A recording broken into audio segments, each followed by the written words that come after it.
Good morning class. बेटे आज हम पढ़ेंगे पाठ 6 समास, उसके प्रश्न उत्तर और अभ्यास। तो बेटा समास किसे कहते हैं अब देखते हैं। देखो वह ऊपर पैराग्राफ लिखा हुआ है मैम ने। एक दिन एक घोड़े पर एक सवार व्यक्ति 4 राहों के समूह से होकर गुजरा।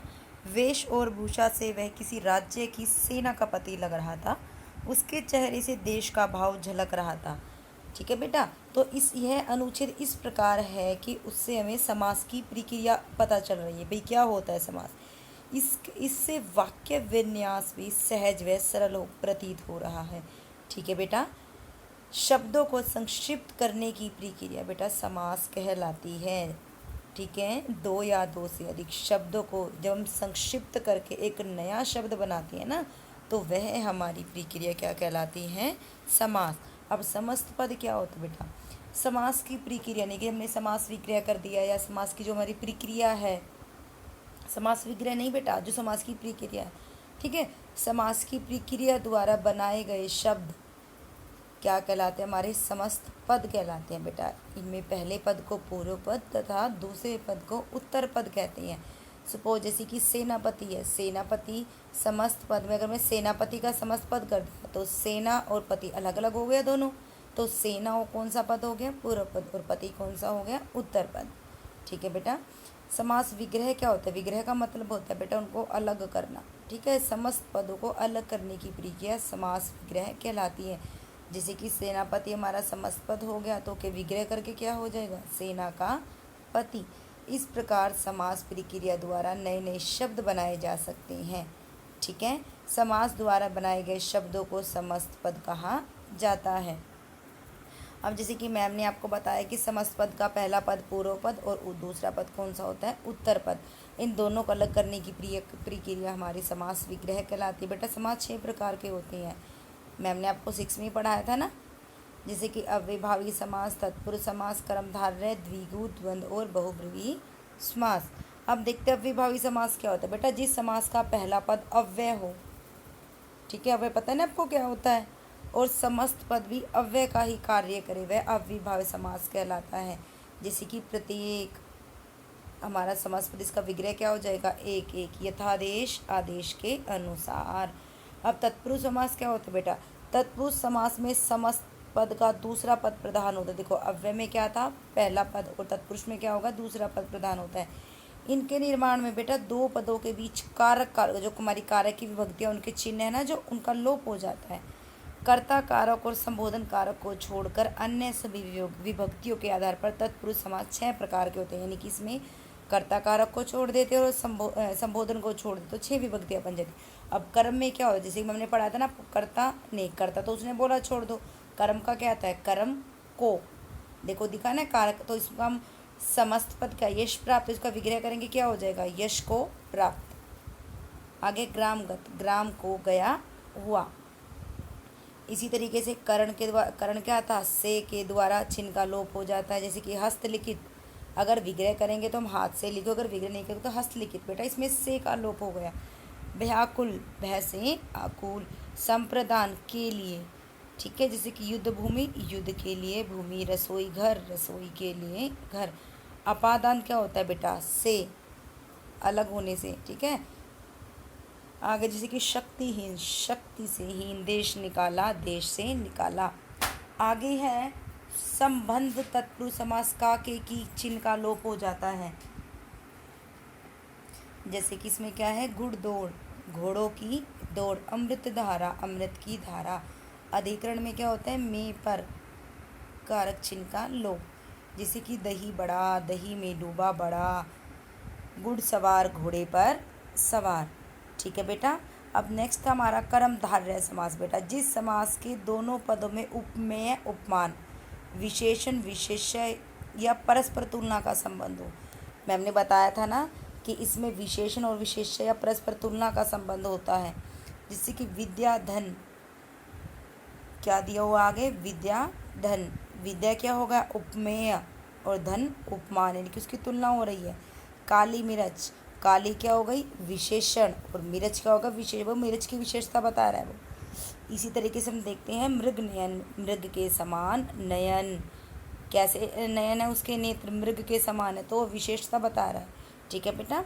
द्विगु में क्या होता है, द्विगु तो बहुत ईजी, जिसका पहला पद संख्यावाची होता है, ठीक है, उसे द्विगु कहते हैं।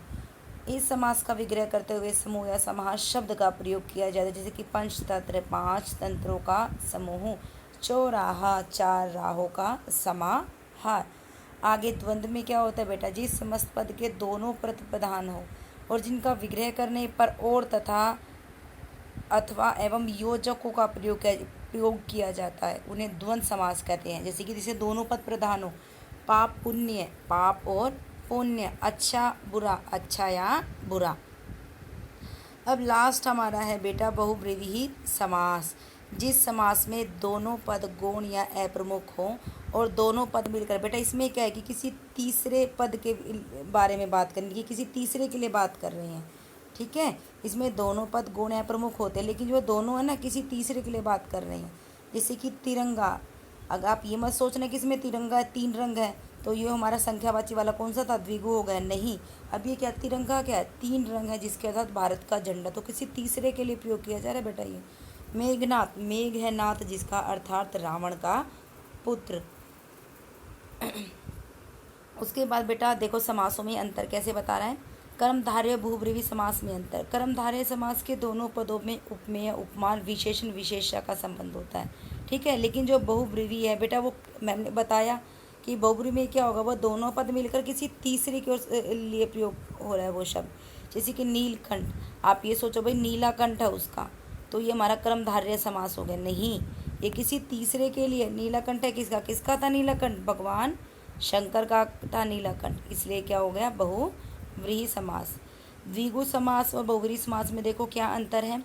द्विगु समास में बेटा पहला पद संख्यावाची होता है और दूसरा पद विशेष्य, जबकि बहुब्रीहि समास में पूरा समस्त पद किसी अन्य संज्ञा के लिए विशेषण का काम करता है। अब देखो यहाँ पर क्या है, 3 रंगों का समाहार, 3 रंगों का समाहार क्या होगा, द्विगु होगा, संख्यावाची है। लेकिन जहाँ पर देखो क्या हो गया, 3 रंग है जिसके, तो यहाँ पर ये 3 रंग किसके लिए हैं, भारत के झंडे के लिए, तो इसलिए यहाँ पर क्या हो गया बहुव्रीहि समास। अब उसके बाद बेटा यहाँ से क्वेश्चन आंसर है। समास का अर्थ क्या है बताइए। समास का अर्थ है योग्य मेल। समास किसे कहते हैं, जब 2 या 2 से अधिक शब्दों से मिलकर जो नया और छोटा शब्द बनता है उसे समास कहते हैं बेटा।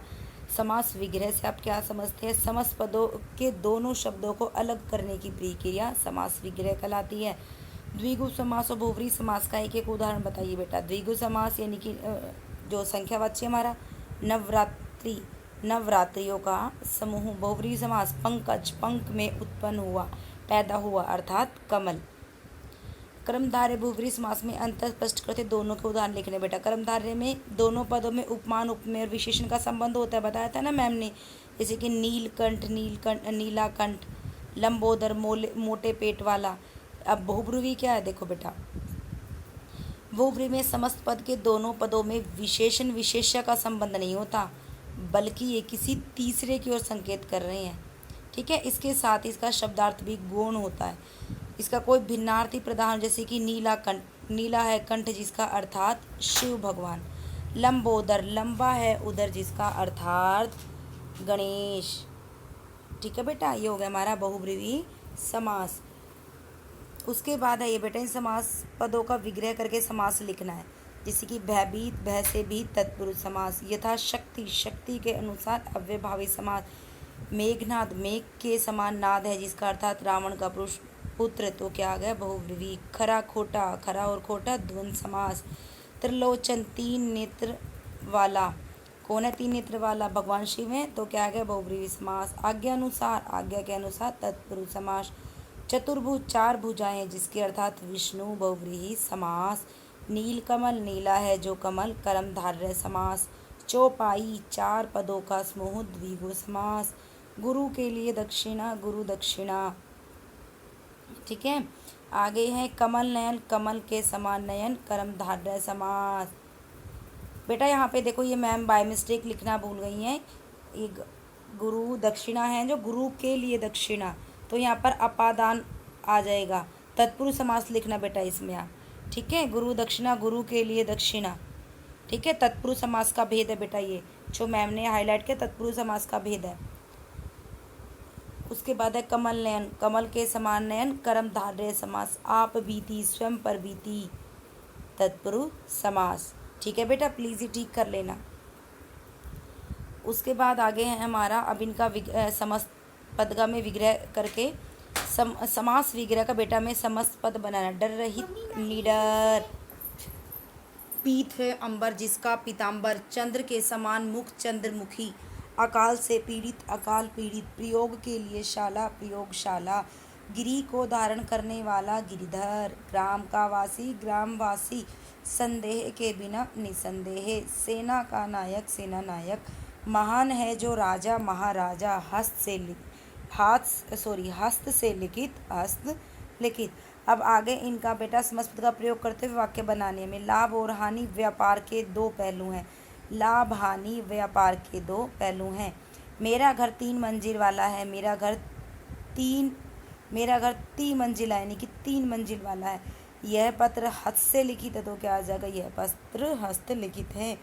राम ने जीवन भर माता और पिता की आज्ञा का पालन किया तो क्या आ जाएगा, राम ने जीवन भर माता पिता की आज्ञा का पालन किया। मुख्यमंत्री ने बाढ़ से पीड़ित इलाकों का दौरा किया, मुख्यमंत्री ने बाढ़ पीड़ित इलाकों का दौरा किया। वह रात ही रात में अमीर हो गया तो क्या आ जाएगा समास, वह रातों रात अमीर हो गया। मुझे दाल रोटी पसंद है, मुझे दाल और रोटी पसंद है, क्या आ जाएगा, मुझे दाल रोटी पसंद है। बेटा मैम ने समझा दिया है चैप्टर, आप इसमें से देखकर एक्सरसाइज कर लेना, बाकी आपके डाउट्स मैम लाइव क्लासेस में कंप्लीट कर देंगी बेटा। ठीक है, ओके बाय क्लास।